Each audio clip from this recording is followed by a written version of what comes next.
Watching this video because I posted a video on Instagram where I mention Bernie Sanders pointing out that the five wealthiest men on earth all own big media and social media companies. And I made the point in that video that every creative person and every entrepreneur needs to become a studio in and of themselves, meaning they need to be able to find their audience, sell to their audience, market to their audience, and eventually move audiences over to platforms that they own. Now, a household name celebrity, an A-lister, somebody who's got 7 million followers, they're in TV shows and movies that you would recognize them in, they're a big time producer, all that stuff, but they asked to remain anonymous. They jumped in my DMs after I sent out that video and they said, how do I start my own platform that I own? I responded to them in a DM and I said exactly this verbatim. Hey, I'm going to send the long answer because the details matter. You and all of us have to behave like a studio. I don't mean that in the way that most people receive it. I mean a self sustaining business like Disney that is an ecosystem that offers its audience content, products, services, live events, merchandise, etc. Right now, I'm also editing that to add as well as having and owning its own relationships to advertisers. I'll get to that. Now, I said at this stage, that means connecting with your audience on the platforms they frequent to learn as much as possible about what they want from you. You're likely already doing this. Then you develop those offerings, repeat over and over like any other tech business, media business, etc. Now, here's the kicker. This is the part most people don't do.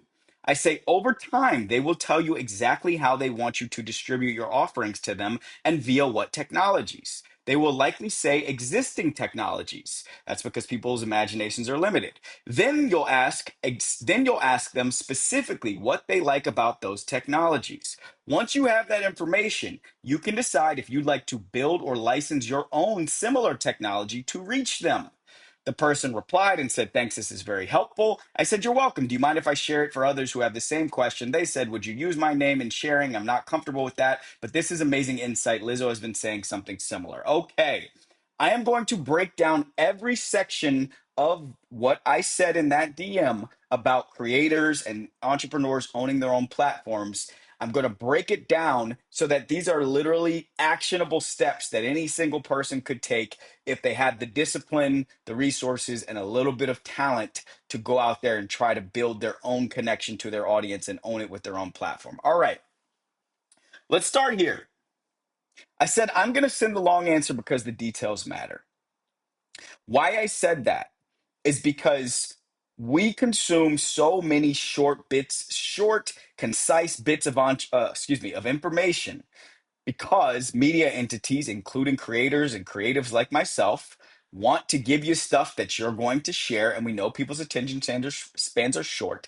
And so you have already heard the headline of this message, which is every creative needs to own their business. Every creative needs to own their own platform. Every creative needs to own their audience. But very few people are taking the time to walk folks through exactly what that means and what it entails. And so, as I continue to go through this DM and break it down for you step by step, I'm going to use myself as an example because I think you'll find it relatable. And I think for many of you, you will see how much more similar you and I are than we are different. So, when I started in Hollywood, I came in as a writer, okay? Someone that you could hire to write a TV show. I also was out there selling my first book. I was also running around trying to get podcast concepts off the ground. I was somebody who was looking for corporations and famous people to partner with me so that I could reach their audiences with my art and with my voice. And I had no plans to change that relationship until I realized that when you are playing the B side, as my advisor puts it, when you are always somebody trying to reach other people through someone else's platform, you're usually going to get a bad deal. And so, what a bad deal looks like for a pretty successful writer is you will get some nice checks. You'll get some six-figure checks, some in the low, some in the mid six figures. You will get these big contracts with publishing companies or studios, networks, productions where you'll get to do one project and make a load of money. But You will not have any relationship with the audience that receives that art. You're just a name on a page. I got friends who have had movies come out, who have written for TV shows, and they have really solid track records in Hollywood, but the audience doesn't know them. And that's a problem because eventually, two things are going to happen. One, the studios are going to try to cut us, the creatives, out of that deal so that they don't need us to sell creative work because they have AI for that. And you yourself are going to become exhausted with always having to take the cash, but never getting to walk away with the ownership of your creative output. And so that's why I say we, the creatives, have to become studios in and of ourselves. So, these are the details that matter. Um, I say you and all of us have to behave like a studio. Now, I'm saying you to that person because they're a big name celebrity who has an audience, but they don't know exactly how to monetize that audience right now because that audience is used to only watching them on TV. That audience is not used to buying products from them. That audience is not used to hiring them as an agency. That audience is not used to paying them for services or other modes of business that people do with their consumer bases. They're just used to watching them on TV. Now, other people have adjacent problems. Some actors are only used to being seen in movies. Some writers are only used to having their name seen, but they don't have a relationship to the audience. For this person, they're on TV, but their audience doesn't know what else they have to offer them. Now, why I say you and all of us is because Hollywood celebrities are not the only people that need to own their relationship to an audience right now. We all need to do that right now. A lawyer with an attorney with a legal practice needs to own their relationship to their clients and they need to be able to grow that relationship by producing and monetizing content. That's why I say they need to act like a studio. The real estate agent who makes more money, the more people that see their marketing and the more people that reach out to them, they need to act like a studio as well so that they don't have to go and pay other people to make content for them that doesn't perform that well. They have to be able to do that themselves. So, in that way, they need to act like a studio, which is learn how to produce their own content at a reasonable price and monetize it. What I'm saying is, every single person to a person better learn how to act like a studio or you are conceding that you're going to end up working for someone who knows how to act like a studio on a deal that is better for them than it is for you. All right, I continue. I say I don't mean that in the way that most people receive it. I mean a self-sustaining business like Disney that is an ecosystem that offers its audience content, products, services, live events, merchandise, etc. All right, let me explain. When I tell people they need to become a mini studio, imagine it yourself right now. What you're probably thinking to yourself is, I have to be like Warner Brothers, meaning I need to be able myself to make a movie because most people have a very opaque understanding of what a studio does. A studio is not exactly just an entity that knows how to make a movie, right? That's generally speaking a film production company.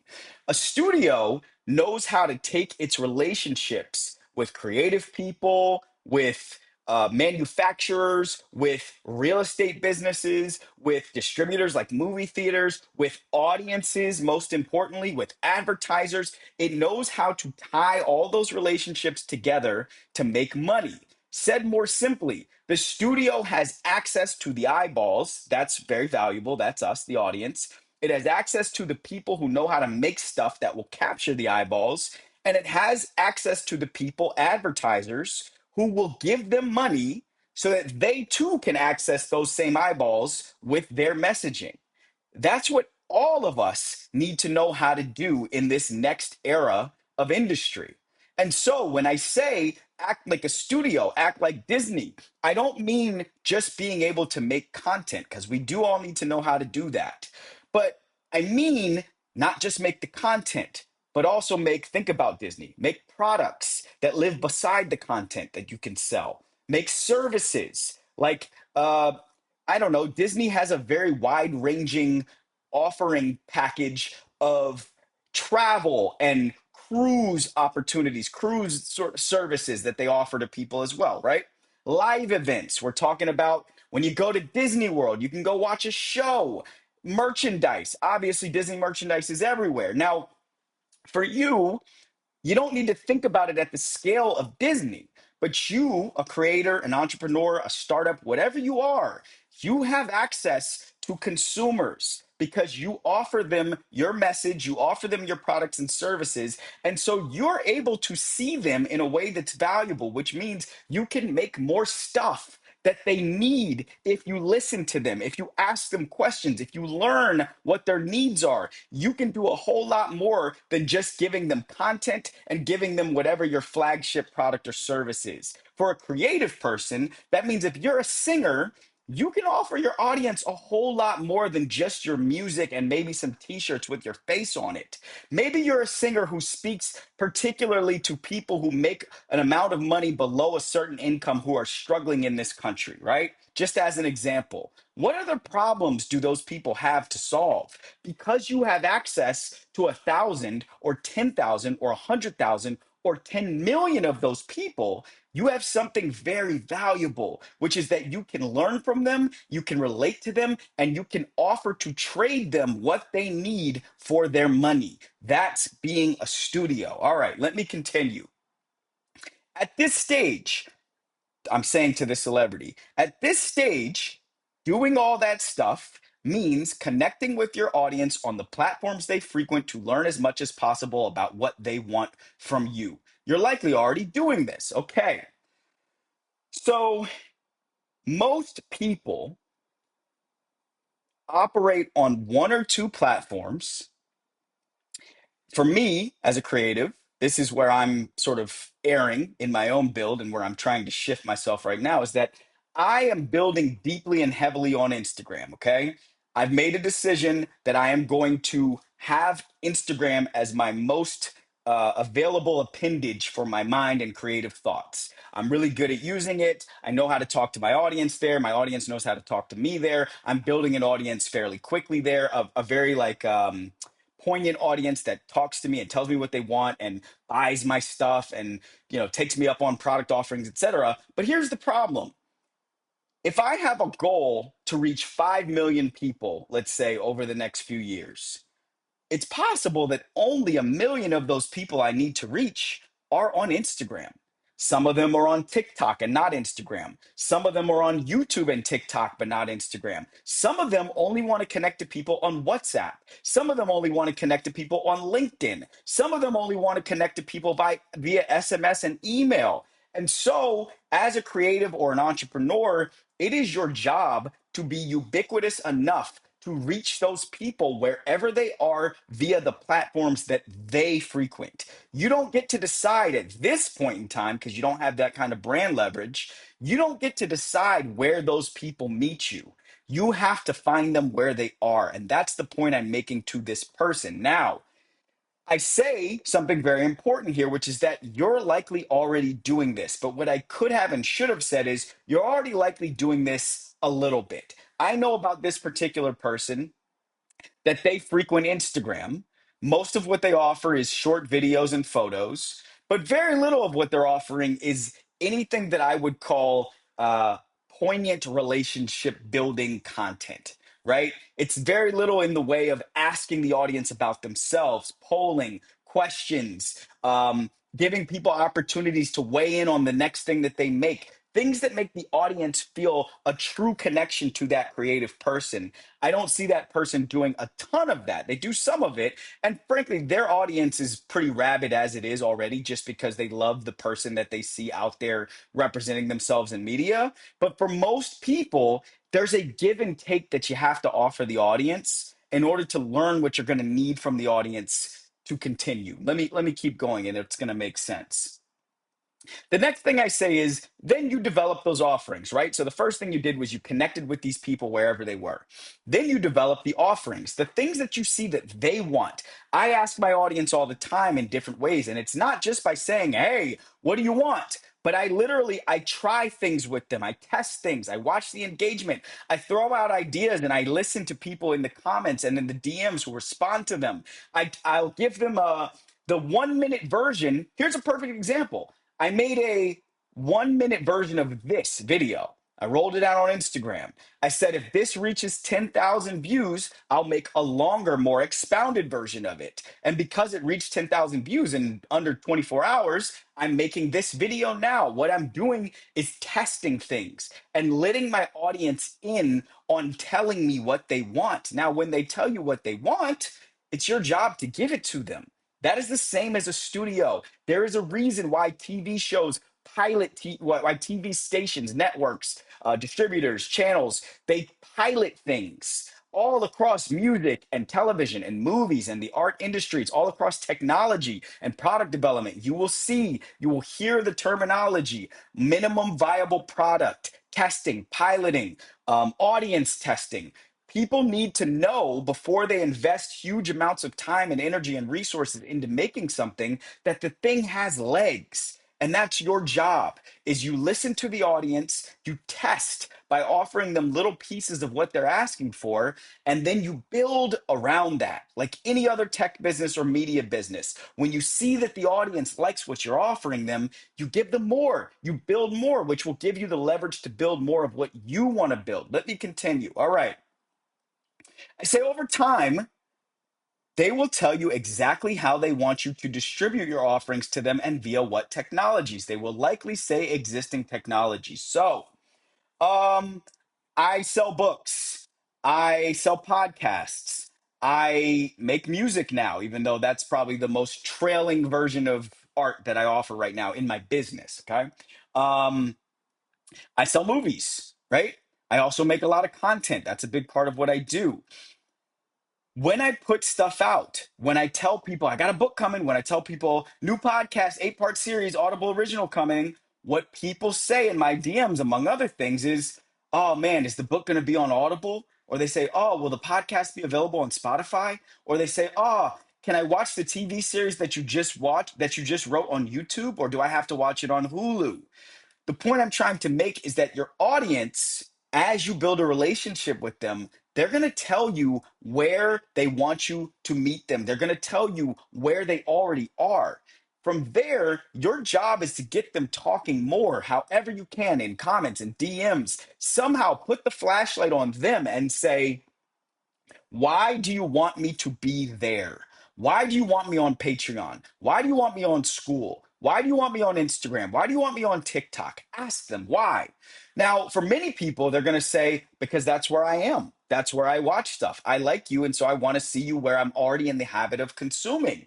But some of them might say something more specific. They might say, well, I really like that on Patreon, I'm able to give the people I love the most incremental bits of tips and stuff like that, like little pieces of money to tell them I really like what you're offering me here, right? That might be enough. And so now you're learning, oh, there's another revenue stream for me out there, which is that people want to subscribe to my content to support me, and they're not able to where I'm showing up right now. I need to be over there. Some people might say, I like to engage with artists on WhatsApp because I know that what we're discussing on WhatsApp is encrypted. And so nobody else can read. They feel like they have privacy in the connection that they have to the artist, to the creative, to the startup, to the entrepreneur, whatever. It's your job to learn at this juncture what it is that they like about the places they're asking you to distribute your content, your art, your product, so that you can continue to look out for more places like that and then do this next step. All right. Once you have that information, and by that information I mean once you know which technologies they like, you can decide if you'd like to build or license your own similar technology to reach them. All right. This is where most people are not going to do the additional work. And this is where the tremendously large value exists for anyone who's willing to do this, okay? I had a conversation earlier today with a guy who owns a company called Fanbase. I'm not being paid to market by them. I have no sponsorship deal with them. I'm not even a user of his product, right? But because I talk about how creatives and creators can be independent so much, occasionally people who own platforms for creatives reach out for me. Patreon reached out to me not too long ago. Now, what his product, what his app offers, Fanbase, is several of the functionalities that you will find across TikTok, Patreon, Instagram, even like what's this thing called? Not Twitter as well, but Clubhouse. Like it has several of those features, right? which tells me he's done some user research to learn, okay, what do people like? People like to scroll through their feed. They like short form video. They like a community aspect. They like to be able to talk to each other audibly on the app, that kind of thing, right? And so what he's made is a version of that experience that he thinks serves a particular audience. What I'm saying is, for a creative who has taken the time to own their relationship to their audience, you will begin to have the independence and the understanding of your audience that will serve you and allow you to go and start leveraging other tools that exist to relate to that audience directly. If you have enough success doing that, you will have resources and you will have people that make it possible, people in terms of skill sets, that make it possible for you to build your own smaller versions of those technologies for yourself. And if you so choose, you can continue to serve your audience there and foster connections between them to a place where that could grow and grow and grow and eventually become platforms of their own where other artists have to pay you, where other creatives, entrepreneurs, people have to pay you to find each other on your platforms. That is no different than what Instagram has done, than what TikTok has done, than what Twitter has done. That is the process. That is how social media environments are built. The difference is you are someone who already know how to cultivate community by way of you being a creative. That's a big part of your job. And if you so accept it, you could add on to a part of your job to cultivate those relationships in spaces that you own so that they can grow to a place where they create network value for you and for the people on them. All right. I know I've said a mouthful here, but that essentially is the playbook that you're going to see smart, talented creatives following over time. The ones who are excited about the challenge of building infrastructure, building networking value, not the ones who find it to be daunting, but the ones who want that 90% of value that we leave at the door when we do these deals with bigger corporations, not the ones who would rather say, I don't feel like dealing with that. I'll just let company X have all of that and I'll keep my little 10%. All right.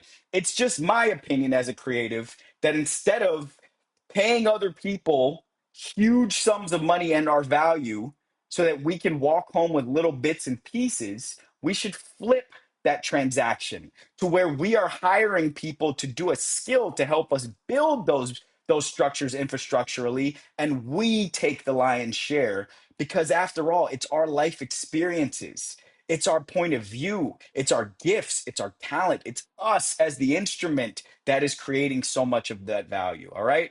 I hope that was helpful. I'm going to include the short form bulleted text from my DM response to that celebrity that reached out to me. And if you want any more information, I hope you know you can find me at Chad Sand on Instagram. You can DM me. And if you want to jump in the sandbox and get moving on this stuff with me, you already know, hit me up. So thanks for listening. I'll see you next time. Bye bye.